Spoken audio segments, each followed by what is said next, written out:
Kita duduk kampung, bangun pagi celak mata kita pikul benih padi, genabu. Pertama bila kita tabur, mestikah butir padi kita tumbuh? Kita tabur butir padi, kita kata kerja kaki, gang, kerja atas bumi, atas bumi. Mung kena gapo dia? Mung kena pecah butir padi. Udara, mung kena buat turun hujan. Gapo lagi? Cahaya matahari, mung kena suluh butir padi aku supaya dia kembang. Boleh ke?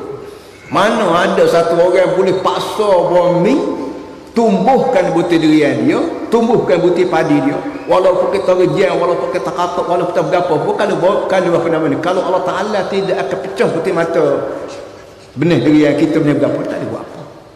Kita kena faham bahawa tidak ada satu kuasa atas muka dunia ni boleh pecah butir durian, kulit durian yang begitu tebal. Dia boleh tarik keluar batang tunah, kita panggil. Dia boleh tarik ikut bawah ni akar, cari baju, cari makanan dia.